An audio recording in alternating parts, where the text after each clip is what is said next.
HUBC stock analysis. This is for tomorrow and onward. Thursday, is it a buy or not? Watch this 1-minute video till the end, find out. Hub Cybersecurity stock 134 is where we're sitting at.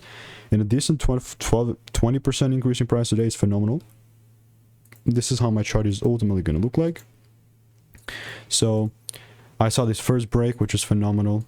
And this is like what I really want to see in terms of me continuing to double down on this bullish market. Because after like I mentioned, after I start seeing breaks, finally I can then count this, yes, as a bullish range, and then, you know, continue being bullish on this.